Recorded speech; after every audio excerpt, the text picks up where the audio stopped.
ஒன்றிய அரசு கொண்டு வந்த முப்பெரும் சட்டத்தினை திரும்பப் பெற கோரியும் வழக்கறிஞர் பாதுகாப்பு சட்டத்தை அமல்படுத்த கோரியும் கடலூர் மாவட்டம் பண்ருட்டி ஒருங்கிணைந்த நீதிமன்ற நுழைவாயிலில் அனைத்து வழக்கறிஞர் சங்கத்தின் சார்பாக ஆர்ப்பாட்டம் நடைபெற்றது. இந்த ஆர்ப்பாட்டத்தில் பண்ருட்டி அனைத்து வழக்கறிஞர் சங்கத்தின் சங்க தலைவர்கள் மற்றும் நிர்வாகிகள் கலந்து கொண்டனர். திண்டுக்கல் மாவட்டம் கொடைக்கானல் மலைப்பகுதியில் கேரட், பீன்ஸ், அவரை, முட்டைக்கோஸ், சௌச்சௌ உள்ளிட்ட பல்வேறு காய்கறிகளை பயிரிட்டு விவசாயிகள் விவசாயம் செய்து வருகின்றனர். தற்போது கீழ்மலை பகுதிகளான பேத்துப்பாறை, தாண்டிக்குடி, பண்ணைக்காடு உள்ளிட்ட பகுதிகளில் தற்போது சௌசௌ அதிக அளவில் விவசாயம் செய்யப்பட்டுள்ளது. மேலும் சௌசௌ காய் விளைச்சல் அதிகரித்து உள்ளதால் இந்த காய் 5 ரூபாய்க்கு விற்பனையாவதாக விவசாயிகள் கவலை தெரிவித்துள்ளனர். கடலூர் மாவட்டம் சிதம்பரத்தில் பல ஆண்டுகளாக சிதம்பரம் மோட்டார் தொழிலாளர் சங்கம் இயங்கி வருகிறது. இதில் தலைவர், செயலாளர், பொருளாளர் ஆகியோரை தேர்தல் மூலம் உறுப்பினர்கள் வாக்களித்து தேர்வு செய்கின்றனர். அதேபோல் இந்த வருடத்திற்கான தேர்தல் கடந்த ஞாயிற்றுக்கிழமை அன்று சிதம்பரம் பேருந்து நிலையத்தில் அமைந்துள்ள மோட்டார் சங்க அலுவலகத்தில் நடைபெற்றது. இதில் தலைவர் பதவிக்கு போட்டியிட்ட பாலசுப்ரமணியன், செயலாளர் பதவிக்கு போட்டியிட்ட ராஜசேகர், பொருளாளர் பதவிக்கு போட்டியிட்ட சரவணன் ஆகியோர் தேர்ந்தெடுக்கப்பட்டனர். அவர்களுக்கு பதவியேற்கும் விழா சிதம்பரம் வடக்கு வீதியில் அமைந்துள்ள தனியார் திருமண மண்டபத்தில் நடைபெற்றது. இதில் அனைத்து தொழிலாளர்களும் கலந்து கொண்டு தேர்ந்தெடுக்கப்பட்ட தலைவர், செயலாளர், பொருளாளர் ஆகியோருக்கு பொன்னாடை போற்றி மகிழ்ச்சியை தெரிவித்தனர். தூத்துக்குடி லயன்ஸ்டவுன் பகுதியில் வசிப்பவர் பொன்சால். இவருக்கு சொந்தமான விசைப்படகில் பாத்திமா நகரை சேர்ந்த சுதாகர் என்பவர் நேற்று காலை 8 மீனவர்களுடன் கடலுக்கு சென்று மீன்பிடித்துவிட்டு தூத்துக்குடி மீன்பிடி துறைமுகத்திற்கு வந்தனர். அப்போது படகை கயிறு மூலம் கட்டிவிட்டு படகிலிருந்து சுதாகர் இறங்கும்போது திடீரென கால் தவறி கடலில் விழுந்து நீரில் மூழ்கி பரிதாபமாக உயிரிழந்தார். இதுகுறித்து தகவல் அறிந்து சம்பவ இடத்திற்கு வந்த போலீசார் அவரது உடலை கைப்பற்றி பிரேத பரிசோதனைக்காக தூத்துக்குடி அரசு மருத்துவமனைக்கு அனுப்பி வைத்தனர். மேலும் இது தொடர்பாக வழக்கு பதிவு செய்து விசாரணை மேற்கொண்டு வருகின்றனர். இந்நிலையில் கடலில் மூழ்கி இறந்த மீனவருக்கு அஞ்சலி செலுத்தும் வகையில் இன்று விசைப்படகு மீனவர்கள் கடலுக்கு மீன்பிடிக்க செல்லவில்லை. இதனால் 272 விசைப்படகுகளும் மீன்பிடி துறைமுகத்தில் கட்டப்பட்டு உள்ளது. காவிரி ஒழுங்காற்று குழுவை கண்டித்தும் கர்நாடகா காங்கிரஸை கண்டித்தும் தமிழ்நாடு விவசாயிகள் சங்கம் மற்றும் காவிரி டெல்டா விவசாயிகள் சங்கத்தின் சார்பாக புதுக்கோட்டை மாவட்டம் அறந்தாங்கி சட்டமன்ற தொகுதிக்கு உட்பட்ட சுப்பிரமணியபுரம் கடைவீதியில் கண்டன ஆர்ப்பாட்டம் நடைபெற்றது. ஆர்ப்பாட்டத்தின் பொழுது காவிரியில் இருந்து தமிழகத்திற்கு வழங்க வேண்டிய தண்ணீரை உச்சநீதிமன்ற தீர்ப்பின்படி பங்கீட்டு வழங்காத காவிரி ஒழுங்காற்று குழுவையும் அந்த குழுவை முறையாக கண்காணித்து வழிநடத்த தகுதியில்லாத காவிரி ஒழுங்காற்று குழுவை கண்டித்தும் தமிழகத்திற்கு தண்ணீர் தர மறுக்கும் கர்நாடகா காங்கிரஸ் அரசை கண்டித்தும் விவசாயிகள் பேசினர். முன்னாள் முதலமைச்சர் கலைஞரின் பிறந்தநாளை ஒட்டி திருவாரூர் மாவட்டம் மன்னார்குடி அருகே உள்ள நெடுவாக்கோட்டையில் ஊராட்சி ஒன்றிய நடுநிலைப் பள்ளியில் பயிலும் மாணவர்களுக்கு நலத்திட்ட உதவிகள் வழங்கும் நிகழ்ச்சி நடைபெற்றது. மாவட்ட இளைஞரணி துணை அமைப்பாளர் VKM முருகானந்தம் தலைமையில் நடைபெற்ற இந்நிகழ்ச்சியில் பள்ளி மாணவ மாணவிகளுக்கு பேனா, பென்சில், நோட், புத்தகம், இனிப்பு வழங்கப்பட்டது. திருவண்ணாமலை மாவட்டம் வந்தவாசியை அடுத்துள்ள செம்பூர் கிராமத்தில் 3000க்கும் மேற்பட்டோர் வசித்து வருகின்றனர். இந்நிலையில் செம்பூர் ஊராட்சியை வந்தவாசி நகராட்சியுடன் இணைக்க உள்ளதாக தகவல் பரவியதை அடுத்து அப்பகுதி மக்கள் ஊராட்சி மன்ற தலைவர் சித்ரா ரவி தலைமையில் செம்பூர் ஊராட்சியை வந்தவாசி நகராட்சியுடன் இணைக்கக்கூடாது என முழக்கமிட்டவாறு ஊர்வலமாக வந்தவாசி வட்டாட்சியர் அலுவலகத்திற்கு சென்று வட்டாட்சியர் பொன்னுசாமியிடம் கோரிக்கை மனு அளித்தனர். திருச்சி மாவட்டம் தூவாக்குடிமலை MT சாலையைச் சேர்ந்தவர் அர்த்தநாரி. இவருக்கு கோவிந்தராஜ், குமரன் என 2 மகன்கள் உள்ளனர்.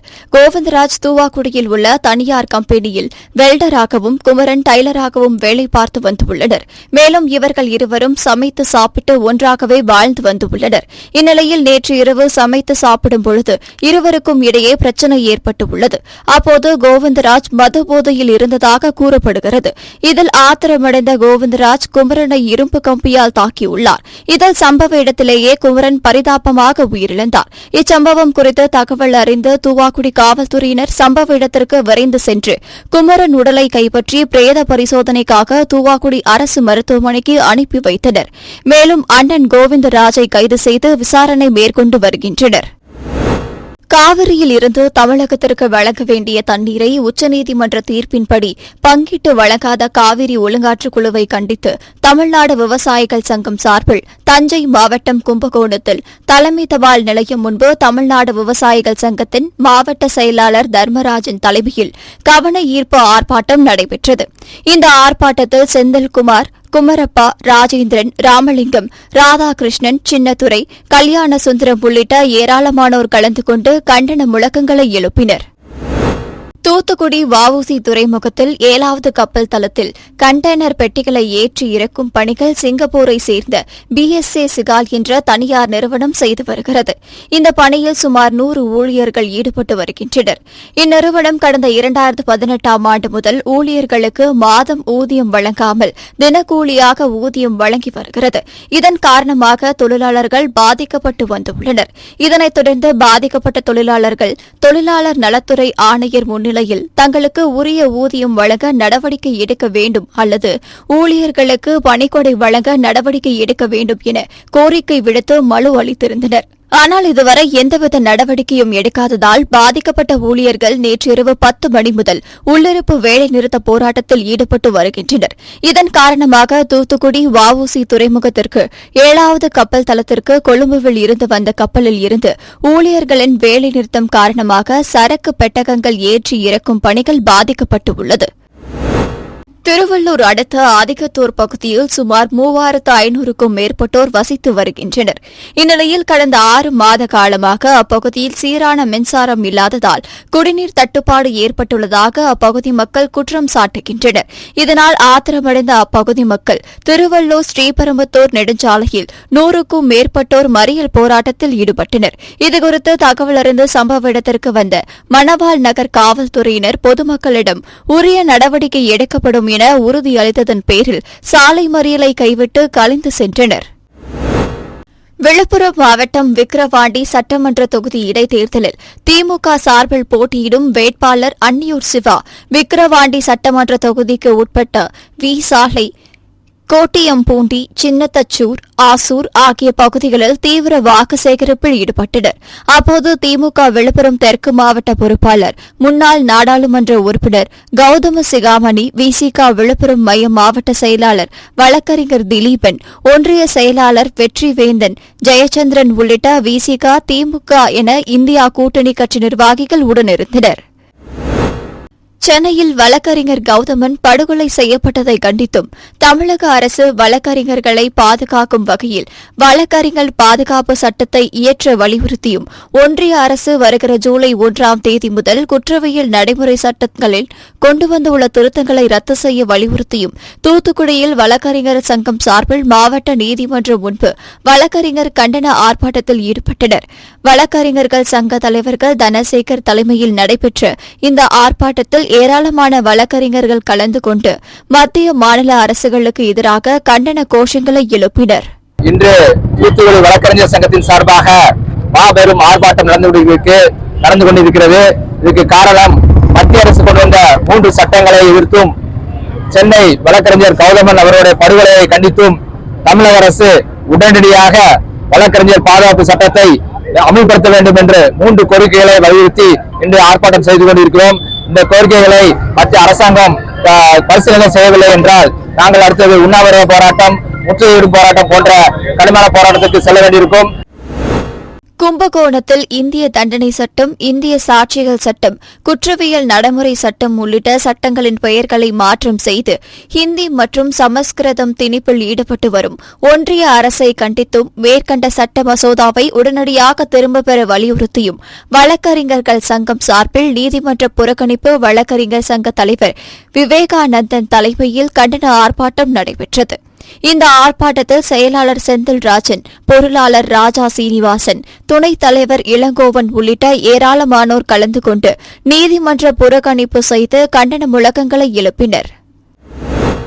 சேலம் மாவட்டத்தில் பழைய பேருந்து நிலையம், புதிய பேருந்து நிலையம், 5 ரோடு, ஓமலூர், மகுடஞ்சாவடி, அயோத்தியாபட்டினம், வாழப்பாடி, ஏற்காடு உள்ளிட்ட சுற்றுவட்டார பகுதிகளில் மழை பெய்தது. இதனால் வெப்பம் தணிந்து குளிர்ச்சியான சூழல் நிலவியதால் பொதுமக்கள் மகிழ்ச்சி அடைந்துள்ளனர். மயிலாடுதுறை மாவட்டம் சீர்காழி அருகே உள்ள பூம்புகார் காவேரி பூம்பட்டினம் கடற்கரையில் உலக யோகா தினம் இன்று கொண்டாடப்பட்டது. இதில் இந்திய அஞ்சல் துறை சார்பில் அஞ்சல் துறை கண்காணிப்பாளர் ஆசிப் இக்பால் தலைமையில் நகராட்சி தொடக்கப்பள்ளி மாணவ மாணவிகள், அஞ்சலக ஊழியர்கள் என 100க்கும் மேற்பட்டோர் கலந்து கொண்டு சித்தாசனம், மூச்சு பயிற்சி, விருச்சாசனம் உள்ளிட்ட பயிற்சிகள் கற்றுக் கொடுக்கப்பட்டு விழிப்புணர்வு ஏற்படுத்தப்பட்டது. இந்த பயிற்சியில் பொதுமக்கள் ஏராளமானோர் கலந்து கொண்டனர். திண்டுக்கல் மாவட்டம் கொடைக்கானல் நகர் பகுதியில் மட்டுமின்றி பல்வேறு பகுதிகளில் வனவிலங்குகளின் நடமாட்டம் அதிகரித்து வருகிறது. இந்நிலையில் கொடைக்கானல் நகர் பகுதிக்குள் தாயை பிரிந்த காட்டெருமை குட்டி ஒன்று சுற்றித் திரிந்துள்ளது. இதுகுறித்து வனத்துறையிடம் தகவல் அளிக்கப்பட்ட நிலையில் ஏரிச்சாலை பகுதியில் சுற்றித் திரிந்த காட்டெருமை குட்டியை மீட்டு அடர்ந்த வனப்பகுதிக்குள் விட்டனர். தேனி மாவட்டம் பெரியகுளம் அருகே உள்ள மஞ்சளாறு அணையின் நீர்பிடிப்பு பகுதிகளில் கடந்த மாதம் முதல் அவ்வப்போது மழை பெய்து வந்தது. இந்நிலையில் கடந்த சில தினங்களாக அணையின் நீர்பிடிப்பு பகுதிகளான பெருமாள்மலை, பாலமலை, பண்ணைக்காடு, வடகரை பாறை உள்ளிட்ட பகுதிகளில் அணைக்கு நீர்வரத்து அதிகரித்த நிலையில் நீர்மட்டம் படிப்படியாக உயர்ந்து அணையின் முழு கொள்ளளவான 57 அடியில் 55 அடியை எட்டியது. இதனைத் தொடர்ந்து மஞ்சளார் ஆற்றின் கரையோர பகுதிகளான தேனி, திண்டுக்கல் மாவட்டங்களில் உள்ள தேவானம்பட்டி, கொங்குவார்பட்டி, தும்மலப்பட்டி, ஜீகல்லுப்பட்டி, வத்தலகுண்டு, விருவீடு உள்ளிட்ட பகுதிகளில் உள்ள ஆற்றங்கரையோர மக்களுக்கு 3ஆம் கட்ட வெள்ள அபாய எச்சரிக்கை விடுக்கப்பட்டுள்ளது. கடலூர் மாவட்டம் பண்ருட்டி போலீஸ் லைன் 456வது தெருவில் ஆர் ரகஸ்மான் டிரஸ்ட் மற்றும் ஜமாத்காரர்கள் டிரஸ்டின் பெயரில் புதிய மசூதி கட்ட முயற்சிப்பதாக ஸ்ரீ கருமாரியம்மன் குடியிருப்போர் சங்கத்தினர் குற்றம் சாட்டுகின்றனர். அப்பகுதியில் அரசு பள்ளிகள், குழந்தைகள் அங்கன்வாடி மையங்கள், ஸ்ரீ கருமாரியம்மன் கோவில் உள்ள நிலையில் பொதுமக்களின் வாழ்வு மற்றும் சாவு போன்ற நிகழ்வுகளுக்கு இடையூறு ஏற்படும் வகையில் மசூதியை கட்ட அனுமதிக்க வேண்டாம் என ஸ்ரீ முத்துமாரியம்மன் கோவில் குடியிருப்போர் சங்கத்தின் சார்பில் வட்டாட்சியர் அலுவலகத்தில் மனு அளிக்கப்பட்டது. இந்நிகழ்வின் போது குடியிருப்போர் சங்கத்தை சார்ந்தவர் ஏராளமானோர் உடனிருந்தனர்.